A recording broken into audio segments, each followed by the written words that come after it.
Ok, donc là, je viens de démarrer l'enregistrement de la visio. L'idée, c'est le cours a commencé samedi. J'ai vu qu'il y en a plusieurs hein, qui sont déjà bien mis. Il y en a même qui ont déjà obtenu le premier batch, donc bravo. L'idée, c'est bien sûr, c'est chacun fait ça à son rythme. C'est l'objectif de ce cours en ligne.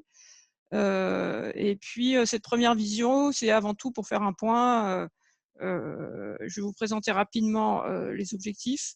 Et puis, vous n'hésitez pas à poser vos questions. Alors, je vais d'abord vous représenter rapidement le cours. Je vais juste partager mon écran. Alors, attendez, c'est là. Tac. Et je vais partager celui-là. Tac. Donc là, normalement, vous voyez mon écran. Hein. Faites-moi un petit signe de la tête si c'est oui. Oui. Ouais, ok, super, merci. Ok. Donc, vous avez vu, hein, la navigation, elle se fait en haut, dans les onglets.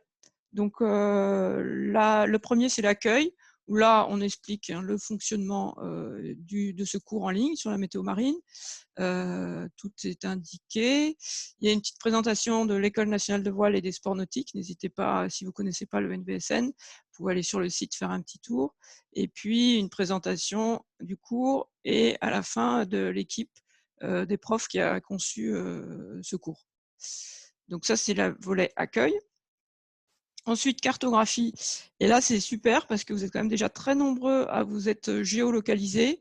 Alors, c'est pas indispensable, mais ça permet vraiment de voir d'où vous venez. Et puis, quand on fait des photos de nuages, bah, ça permet aussi de faire le lien. Il y en a quelques-uns qui ne sont pas encore géolocalisés. Évidemment, vous pouvez le faire cette semaine. Cours et exercice, on va y revenir. Hein, je dirais que c'est l'onglet central de ce cours. On va y revenir. Communauté, c'est là où il y a tous les forums, et notamment le forum du cours. Donc, n'hésitez pas à poser vos questions. C'est vraiment là où il faut poser vos questions quand vous avez une question sur le cours. Quand vous avez une question sur la plateforme, vous allez dans Aide technique. Alors, il y a déjà beaucoup de réponses. Hein, on a essayé au fur et à mesure de créer des tutos pour répondre aux questions. Maintenant, si vous ne trouvez pas votre réponse, ben, n'hésitez pas à poser la question dans le forum Aide technique. Globalement, quand vous avez des questions, surtout, d'abord, évitez les mails, parce qu'en réalité, si vous avez la question, bah, très probablement, vous n'êtes pas le seul. Donc, ça permet de répondre à tous. Moi, ça m'évite de faire 10 fois le même. Donc, ça, c'est la première chose, évitez les mails. Évitez de répondre au no-reply, parce que là, moi, je ne sais pas qui a envoyé le mail. Donc, en fait, je ne peux pas vous répondre. Donc, c'est un peu frustrant, parce que je vois qu'il y a une question, mais je ne peux pas y répondre. Donc, vraiment, quand vous avez des questions, utilisez les forums, soit le forum du cours. Là, bah, essayez de choisir le bon fil de discussion. Voilà, ils sont listés là. Soit le forum Aide technique. Ensuite, il y a l'onglet badge. Donc, ça permet de valider vos productions. Donc, vous cliquez dessus. Et de toute façon, chaque badge est détaillé dans le chaque cours. Donc, on ira voir. La médiathèque, eh ben, c'est une médiathèque, donc allez vous perdre un petit peu dans la médiathèque. Peut-être deux choses qui sont intéressantes dans un premier temps, c'est le blog. Sur le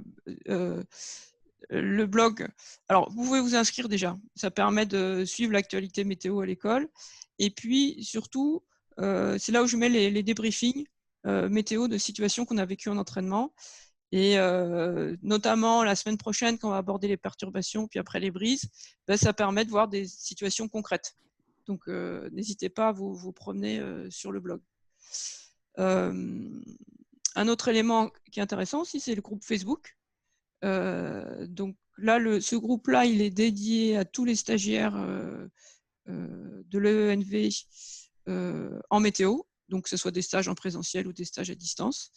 Et ce qui permet d'échanger autour de la météo, de poser vos questions. Et puis là, notamment sur les nuages, on y reviendra. Vous pouvez poster vos nuages, échanger. Je dirais que c'est un peu plus ouvert, un peu plus convivial que le cours.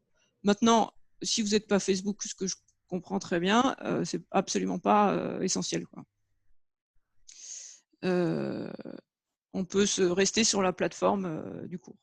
Les stages météo, ben ça, on sera content de vous voir à l'école. Voilà les différents onglets. Alors, l'onglet principal, c'est l'onglet cours et exercices. Vous avez à gauche le petit agenda avec les visios. Et là, je vais mettre les liens à chaque fois hein, vers les visios.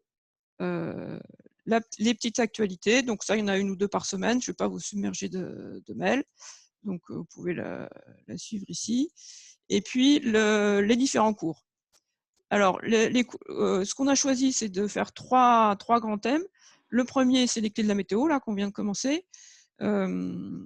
L'idée, c'est en fait, c'est un peu la boîte à outils, là. C'est-à-dire qu'on présente les grands paramètres de la météo, la température, hein, vous l'avez compris, c'est le paramètre fondamental, l'impression, le vent, les nuages.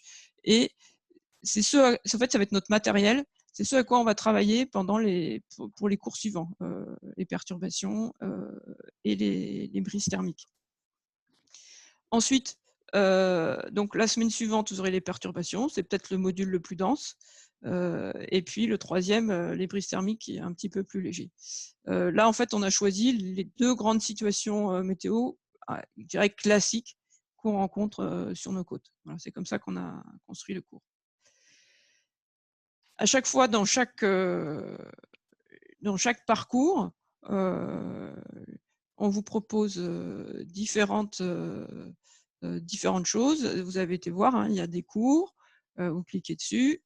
On peut réduire, hein, vous avez vu le sommaire là, si vous voulez avoir plus de place. Voilà. Des cours, des ateliers plus ou moins obligatoires et des quiz. Le quiz, encore une fois, vous pouvez le faire 15 000 fois. On n'est pas vraiment là pour vous évaluer, hein. On est là pour essayer on a envie de vous faire progresser, quoi. C'est vraiment l'objectif. Et on vous explique comment obtenir le badge. Alors, on a eu sur l'atelier nuage, on a eu un petit problème technique, hein, vous êtes plusieurs à l'avoir relevé. C'est-à-dire que suivant les connexions, alors la plateforme n'a pas encore vraiment compris pourquoi, mais en tous les cas, suivant les connexions, vous n'arrivez pas à déposer vos copies, parce que en fait, tout simplement, le bouton « Commencer l'évaluation » s'affiche ou s'affiche pas, ça dépend des connexions. Donc, du coup, là, on vient de pallier avec le plateforme technique au problème. Et donc, on a mis un lien en haut où vous pouvez ouvrir l'atelier dans un nouvel onglet. Et là, du coup, vous aurez bien accès là, vous pourrez vraiment déposer vos copies cette fois-ci. D'accord? Donc, on va faire comme ça en attendant pour ceux qui n'auraient pas pu déposer leur copie. Le but de l'atelier nuage, c'est la difficulté hein, pour nous en tant que navigants, c'est pas tant de faire les prévisions, parce que les prévisions, ben, on a accès aujourd'hui à beaucoup de prévisions. C'est de faire le lien entre ce qu'on voit sur l'eau et les prévisions. C'est pour ça que cet atelier, on essaie d'y passer un peu de temps pour être capable de reconnaître globalement dans quelle situation météo on est. Alors, on n'est pas des météorologues, des non-nuages, il y en a 15 000. L'idée, c'est de voir globalement dans quel type de nuage on se situe et du coup, dans quelle situation météo on se situe. Et vous allez voir la semaine prochaine, quand on va parler des perturbations, ça permet quand même de se situer pour savoir est-ce que j'en ai au début de la perturbation, à la fin, est-ce que le fond froid arrive, des choses comme ça. Je réponds en même temps à une question. Est-ce que les éléments sont aussi valables pour la navigation hauturière? Oui, bien sûr. Hein. Tous les éléments qu'on voit là. Alors, la brise thermique, c'est vrai qu'on n'en a pas beaucoup au milieu de l'Atlantique. Par contre, en général, quand on traverse, on part d'une côte pour aller vers une côte. Donc, il y a quand même des brises thermiques.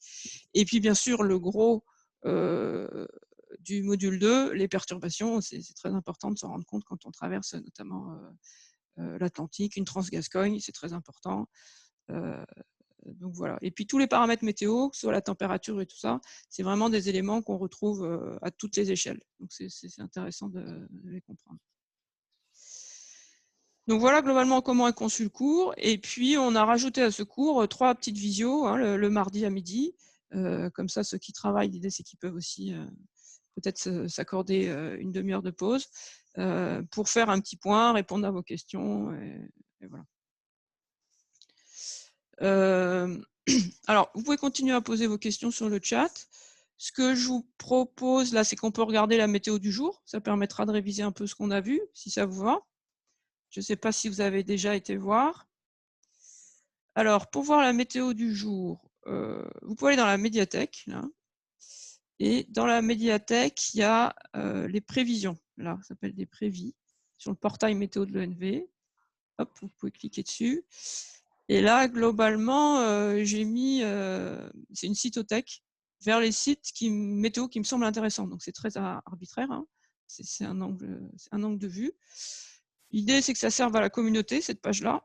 Donc, s'il y a des onglets s'il y a des liens qui ne marchent plus, bah, vous m'envoyez un mail, je le supprime. Si vous voyez des super sites, bah, n'hésitez pas pareil à m'envoyer un mail, je le rajoute. Hein, l'idée, c'est d'avoir quelque chose qui vive, hein, parce que vous avez vu sur Internet, les sites évoluent beaucoup et que ça serve à tout le monde. Alors, on peut regarder par exemple une carte isobarique. Donc, on peut regarder. Alors, aujourd'hui, Météo France est en train de refaire son site. Je ne sais pas si vous avez vu. Donc, on n'a pas accès aux cartes isobariques, mais c'est temporaire. Hein, ça va. Ne vous inquiétez pas, ça va revenir. Donc, on peut avoir les cartes anglaises, par exemple, sur MetOffice. Elle est ouverte ici. Alors, quand on regarde une carte isobarique, la première chose, c'est surtout de regarder la cartouche, là, savoir si c'est une analyse ou une prévision et de quand ça date. Donc aujourd'hui, c'est bien celle de ce matin, hein, mardi 10 novembre à 0h UTC. Ce qu'on a vu dans le cours, hein, quand on regarde une carte, en termes de méthodo, il faut bien penser à aller du général vers le particulier pour éviter les erreurs. Donc là, globalement, si on veut la commenter rapidement, on va dire on a une très grosse zone dépressionnaire sur l'Atlantique Nord avec des petits minimums. Donc il y en a un, je ne sais pas si vous voyez là, qui est à 1004. Alors il y a le gros minimum hein, là, qui est à 972 hein, au sud du Groenland. Et souvent, ce qu'il faut surveiller pour nous, c'est ces petits minimums dans le sud des dépressions, parce qu'eux, ils avancent très vite et ils peuvent très vite nous impacter. Ça, on en parlera peut-être un peu plus la semaine prochaine. Regardez par exemple ce petit minimum. Là, il est, donc on est à 0h aujourd'hui. Regardez comme il évolue vite hein, vers le nord-est à 12h. Et demain, il est remonté encore vers le nord-est. Et il y a un nouveau minimum qui apparaît ici. Donc ça, c'est des choses à repérer quand on regarde les cartes isobariques. Donc on a une grosse zone dépressionnaire sur l'Atlantique, une grosse zone anticyclonique sur l'Europe centrale, et puis un petit anticyclone sur le Portugal, là, qui embête bien les coureurs du Vendée Globe. Donc ça, c'est la partie isobarique, et là-dessus, il y a un calque avec les fronts. Ça, on en parlera plus la semaine prochaine, qui, eux, vont nous donner une idée de la masse d'air et des nuages. Les isobars nous donnent la direction et la force moyenne du vent, et les fronts nous donnent une idée de la masse d'air. Aujourd'hui, on a des fichiers GRIP qui sont très précis, donc ça vaut plus. Autrefois, on calculait hein, la force du vent à partir des cartes isobariques. Aujourd'hui, ce n'est pas la peine parce qu'on a des réponses beaucoup plus précises avec les fichiers GRIP. Par contre, la carte isobarique est intéressante parce qu'elle permet de comprendre dans quelle situation on est. D'accord ? Donc là, on voit qu'on a globalement, on va dire sur la Bretagne, un vent de sud-ouest faible, médium, voire faible, hein, faiblissant même pour la journée, avec des petits résidus du front qui est passé hier. Si on regarde sur Windy,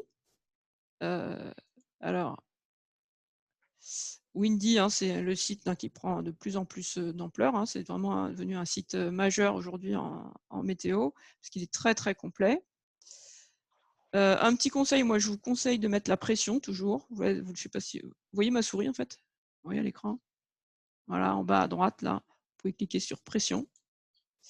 Et comme ça, là, on va retrouver, si je remets ce matin à 0h, là, on va retrouver la même carte isobarique avec la grosse dépression là au sud du Groenland, l'anticyclone hein, sur l'Europe, et puis les minimums dépressionnaires à surveiller qui sont ici et là, et l'anticyclone sur le Portugal. Donc on retrouve les mêmes choses, et avec en plus eh bien, les flux de vent et puis l'intensité du vent. Donc, c'est encore plus parlant. Voilà. Et puis, on peut voir l'évolution sur la journée. Si on veut faire le lien avec quand même les nuages, ce qui était l'objectif aujourd'hui, alors on n'est pas dans une situation la plus caractéristique, parce que on a, donc là je peux mettre les satellites sur Windy. On est finalement un peu une zone entre deux où on a un résidu de front froid au plus qui est passé hier. Donc on le voit un petit peu là, je ne sais pas si vous voyez bien à l'écran. Et puis on a ces espèces de stratocumulus. Il y avait une photo sur Facebook, voilà, de Philippe d'ailleurs ce matin, voilà, qui est assez caractéristique de ces ciels qui ne veulent pas dire grand-chose en fait. On est un peu entre deux. Quand on a un ciel comme ça, en fait, il faut voir comment ça évolue. Est-ce que ça se stratifie? Et à ce moment-là, c'est peut-être une approche de perturbation. Ça, on verra ça la semaine prochaine. Ou au contraire, est-ce que la masse d'air s'instabilise et là, surveiller si on a des cumulus qui se développent. Voilà pour la situation du jour. Je regarde vos questions. Si pas de photos de chez nous. Oui, bien sûr, vous pouvez prendre. Alors, la question, c'est s'il n'y a pas de photos de chez nous, il fait beau. Allez. C'est toujours bon d'entendre ça. Profitez-en. Alors, bien sûr, vous pouvez prendre d'anciennes photos, notamment si c'est des photos qui vous ont marqué, ça c'est intéressant, la situation en mer que vous avez vécue. Vous pouvez prendre des photos de webcam aussi, dans le lieu que vous connaissez aussi, c'est toujours plus intéressant. Des photos issues du Vendée Globe en cours, très bien, aucun problème. Concernant le quiz, je suis bloqué à 18 sur 20, ben bravo, ça c'est très bien. Alors, on ne va pas vous donner les réponses. En général, quand il vous manque des points, c'est que vous n'avez pas coché toutes les bonnes réponses dans une question. Par contre, on ne donne pas les réponses parce que justement, l'idée, c'est que ce soit un quiz formateur. C'est-à-dire que vous laisse la possibilité de le refaire plusieurs fois. Donc, du coup, on ne vous donne pas la réponse. Windy est gratuit, effectivement. Il est gratuit sur... c'est complètement gratuit. Vous avez une option payante qui ne doit pas être hors de prix, qui est à 20 € l'année, il me semble, qui permet d'avoir les prévis heure par heure. C'est la seule chose, mais sinon, là, en version gratuite, on a les prévisions toutes les 3 heures. Voilà. Et en version payante, ça permet d'avoir les prévisions toutes les heures. C'est la grosse différence. Mais sinon, en version gratuite, vous avez quand même accès à énormément de choses. C'est un outil fabuleux et qui nous permet vraiment de comprendre parce qu'on peut superposer justement les couches, le vent, les nuages, la pression. Et donc, je n'ai pas d'action chez Windy. Mais... Enfin, moi, je l'utilise, Bernard. Je l'ai utilisé. C'est intéressant parce qu'on peut même tracer une route et voir l'évolution de la perturbation en fonction du timing de la route. Je pense que c'est assez intéressant et on voit la vitesse de déplacement des dépressions. Merci, très bien Bernard, effectivement, il y a une partie, donc là en plus pour suivre le Vendée Globe, c'est pas mal, vous mettez distance et planification, et puis effectivement c'est très simple, voilà, là je fais la petite trajectoire par exemple, parce que là ils sont Cap Finistère, comment ils vont contourner justement ce fameux anticyclone là du Portugal, et puis c'est assez basique comme routage, mais ça permet de suivre très facilement, par exemple, le Vendée. Oui, c'est pas un routage complexe avec les vagues, les courants, etc. C'est un routage tout à fait simple. Voilà, c'est du basique, mais au moins ça permet. C'est pas un routage avec les isochrones, ça c'est sûr. Voilà. Les paramétrages standards, alors moi je vous conseille encore une fois de mettre la pression, là je trouve que c'est très pratique. Je vous conseille de mettre le vent, l'intensité en fonction des couleurs, mais je crois que c'est par défaut maintenant, je ne me souviens plus. Et puis là vous avez réglage dans le menu, et là vous faites votre réglage, le vent nœud et tout ça. Je me souviens plus, est-ce que j'ai fait des paramétrages incroyables? Je ne crois pas. Le pointeur météo contient la latitude et la longitude. Ça, c'est bien pour suivre le Vendée parce que ça permet de savoir où sont les bateaux. Voilà, bah là, il faut aller se promener. C'est quand même très intuitif, hein. Vous pouvez choisir plus de cartes à droite, là. Il y a énormément de choix. Donc, voilà. C'est vraiment un super outil, quoi.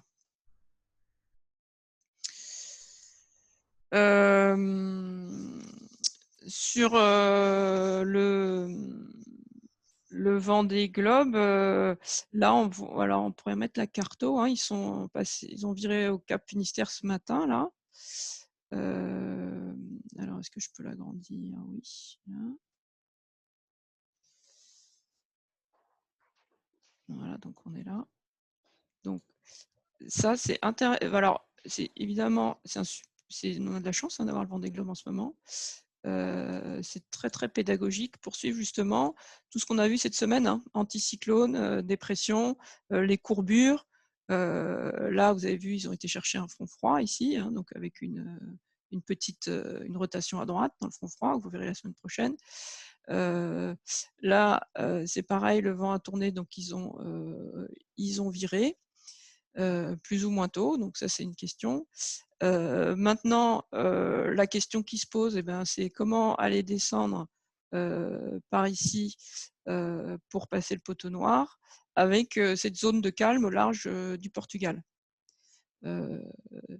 Et c'est pour ça que la plupart, enfin notamment les plus rapides là, vont chercher du vent dans l'ouest, avec la problématique que dans l'ouest, il y a du vent fort et alors on va revenir sur Windy, il y a du vent fort et puis de la mer forte, hein.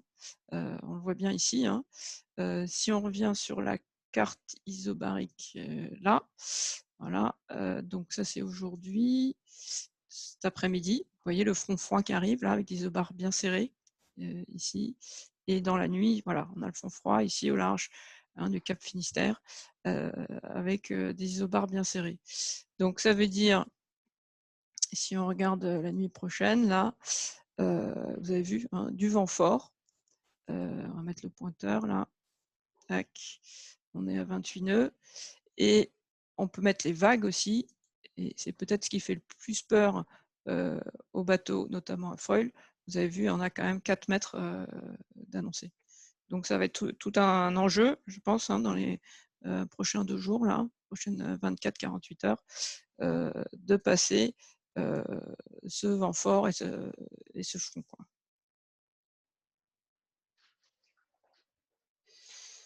Alors, peut-on zoomer? Question de Stéphanie. Peut-on zoomer dans Windy, c'est ça la question? Ouais. Alors, oui, oui, bien sûr, hein, vous avez vu, on peut se déplacer. Et d'ailleurs, c'est une bonne question parce que souvent, en météo, on veut aller trop vite et puis on regarde juste ma zone. Et c'est comme ça qu'on fait des erreurs, hein. Il faut d'abord partir assez large, essayer de comprendre dans quelle situation on est, et puis après, on peut zoomer. Comment identifier les fronts? Alors ça, j'espère que vous aurez plus de réponses la semaine prochaine, hein, parce que c'est un des gros sujets de la semaine prochaine, donc on y reviendra.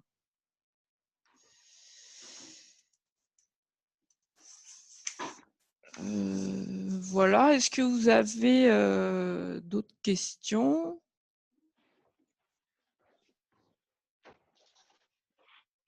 Alors, peut-être remettre la caméra.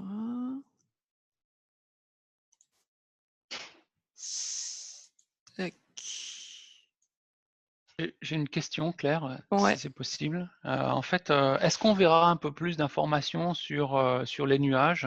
Parce que on a vu des choses assez simples, mais ça peut être très compliqué. Bon, déjà de les reconnaître, mais c'est peut-être suffisant pour la reconnaissance, mais surtout de prédire de quoi est-ce qu'ils sont annonciateurs. Ouais, alors évidemment, la question, elle est très pertinente, hein, parce que je l'ai dit en amont, ce qui nous importe, c'est de savoir qu'est-ce que ça signifie pour nous. Donc ça va être je pense que la semaine prochaine, notamment sur les fronts, il y aura une grosse partie des réponses, quoi. Parce que l'idée, c'est encore une fois, là, c'était juste la boîte à outils cette semaine, de vous présenter les différentes masses nuageuses. Et la semaine prochaine, ce sera plus de faire le lien entre justement les masses nuageuses qu'on observe et où on en est dans une perturbation, quoi. D'accord, merci.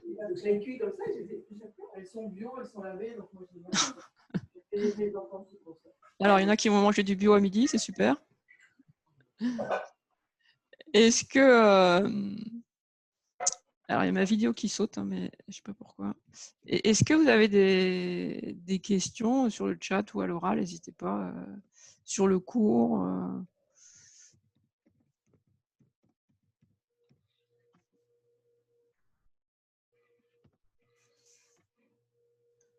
Bonjour Claire. Bonjour Bruno. Est-ce qu'il y aura une synthèse PDF à disposition en fin de cours? Alors, je ne sais pas si vous avez vu, dans chaque parcours, on vous propose une petite synthèse que vous pouvez télécharger. Vous pouvez télécharger, imprimer et mettre dans votre bateau ou comme vous voulez. Voilà.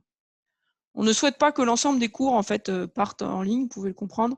Donc c'est pour ça que les cours ne sont pas téléchargeables en intégralité. Par contre, à chaque fois, vous pouvez télécharger une petite synthèse qu'on vous a préparée. À ce jour, si j'ai bien compris, il n'y en avait qu'une de synthèse. C'était sur la première partie, je crois, si mes souvenirs sont bons, c'est tout, je crois. Je n'avais pas vu d'autres.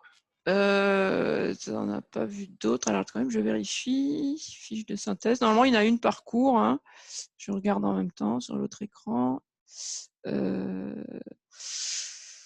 Normalement, il y a une fiche par cours qui est par module. Donc voilà, elle s'appelle fiche de synthèse, les clés de la météo. Alors c'est un petit peu long, j'attends qu'elle charge, mais donc il y a 4 pages, la température, la pression, voilà c'est ça. Il y a 1 ou 2 pages par sujet.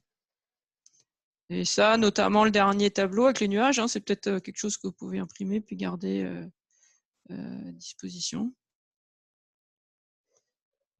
C'est de cette synthèse-là que je parlais. Ouais, bon, okay, d'accord. Alors, du coup, j'ai ouvert trop d'onglets, j'ai perdu le chat. Il est où? Il est là. Alors, dans l'onglet prévision, quoi d'autre regarder? Dans l'onglet prévision, allez vous promener hein, dans l'onglet prévision. Alors, attendez, je vais peut-être le remettre à l'écran. Partager l'écran. Tac. Non, c'est pas celui-là. Tac. Vous voyez mon écran là? On y est? Ouais, c'est bon. Dans l'onglet prévision, en fait, il y a la partie observation. Aujourd'hui, il y a énormément de relevés météo. Donc, c'est super. Par contre, il faut faire attention sur la fiabilité. Nous, à l'école, on a développé Wind Morbihan. Vous irez voir. Hein. C'est que pour le Morbihan.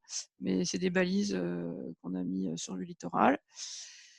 Les cartes satellites et radars, c'est vraiment important dès lors qu'il y a des fronts. Ça vaut vraiment le coup parce que ça permet de préciser où sont les fronts. Je pense qu'on en reparlera la semaine prochaine. Alors, Prévis, Bête-Quiberon, ça c'est parce qu'on est un peu chauvin. Les cartes isobariques, allez-y, il y en a plusieurs. Sur les cartes isobariques, les isobars sont construits à partir des modèles numériques. Donc, il y a assez peu d'écart à court terme d'une carte à l'autre. À part ça, il y a des problèmes de projection, des choses comme ça. Par contre, les fronts, aujourd'hui, sont encore marqués à la main par le prévisionniste. Et vous verrez que d'une carte anglaise à une carte française, le front n'est pas forcément placé au même endroit. Par exemple, le premier front là, du Vendée Globe, il était marqué en oclu chez les cartes anglaises et front froid sur une carte française. Donc, c'est probablement que la réalité est un peu entre les deux, quoi. Les cartes anglaises, il y a un peu plus de choses en termes de frontologie. C'est-à-dire que dès lors qu'il y a une masse nuageuse, ils ont tendance à marquer des fronts, alors que les Français, pas toujours. Donc, ça vaut le coup de les comparer. Les prévisions, donc on l'a dit, hein, ce qui ressort aujourd'hui quand même assez Windy comme outil. Bon, vous connaissez probablement aussi WinGuru. WinGuru a l'avantage aujourd'hui, c'est qu'il présente les prévisions arômes heure par heure, gratuitement. Donc, vous l'avez sur Windy, mais en payant. Sinon, le modèle arôme, hein, c'est... Ouh là là. Ah oui, là, je suis sur le... Non, bon, c'est pas grave. Si rapidement, quand même, sur les modèles, ce qu'on peut dire... bon, c'est un sujet, hein, les modèles, mais... globalement, là, regardez sur Windy, vous avez ce qu'on appelle les modèles numériques hein, qui font les prévisions. Aujourd'hui, le modèle européen, ECMWF, est encore considéré comme le premier modèle mondial. Bon, ça peut changer, mais c'est plutôt un des meilleurs, avec, on va dire, le GFS, qui est le modèle américain. Donc, pareil, vous pouvez comparer les prévis des différents modèles. Donc là, je peux choisir soit le modèle européen, soit le modèle GFS. Et je peux même comparer tous les modèles ici. Donc, ça permet de voir déjà rapidement si les météos s'accordent. Bon, a priori, on peut considérer que c'est à peu près fiable. Par contre, s'il y a beaucoup d'écart, bon, bah là, il faut voir quel est le scénario qui colle le mieux à la réalité. Et alors, le modèle Arôme, c'est le modèle français avec une résolution qui est relativement fine, hein, à 2 km, donc c'est assez fin, et qui fonctionne sur la métropole et sur les Antilles. Donc, il faut que je mette mon curseur ici pour voir le modèle Arôme. Et qui est un très bon modèle, notamment si vous voulez voir la brise thermique. Ça vaut vraiment le coup d'aller voir le modèle Arôme parce qu'il va avoir un grain plus fin. Donc en version payante sur Windy, en version gratuite, pardon, vous avez le modèle toutes les 3 heures. En situation de brise, on aime bien avoir les prévisions heure par heure, et là, ça vaut le coup d'aller voir Winguru. Voilà pour les prévisions. Allez voir les bulletins, bien sûr, que vous connaissez. Les marées, on n'en parle jamais assez, hein, et des vagues, je veux dire. C'est un élément déterminant dans nos navigations. D'ailleurs, il y a un cours en ligne sur les vagues au printemps. Si ça vous plaît, vous pourrez aller voir. Voilà, je reviens aux questions. Bonne journée. Ok, je dois vous quitter. Une bibliothèque d'images pour les images, pour les nuages. Oui, alors ça, vous avez dans la médiathèque. La médiathèque, elle est là. Ah ben, j'y suis. Dans la médiathèque, vous allez dans le lien formation. Et là, vous avez des liens voilà, vers les nuages. Oula, pardon, excusez-moi. Voilà, c'est ici. Et vous avez plusieurs liens avec la classification officielle de l'Organisation mondiale de la météo. Voilà. Est-ce que vous avez d'autres questions? Vous avez faim?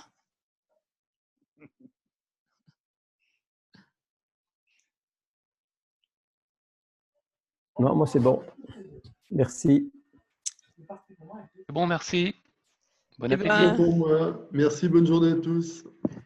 merci beaucoup à vous. Merci pour vos remerciements. Ça fait toujours plaisir. N'hésitez pas à nous interpeller sur les forums. Hein. Profitez de la communauté. Souvent, il y a des gens qui ont des bonnes réponses ou qui ont un peu de temps pour répondre. Enfin, globalement, interpeller sur la communauté. On refait un point pareil à la même heure mardi prochain, si ça vous va. Et puis bonne semaine. Hein. Profitez pour regarder les nuages. N'hésitez pas à en rajouter sur Facebook. De toute façon, c'est un super exercice, quoi. Voilà. Bonne formation à vous et puis à bientôt. Merci, à bientôt. Au revoir. Au revoir. Et au revoir.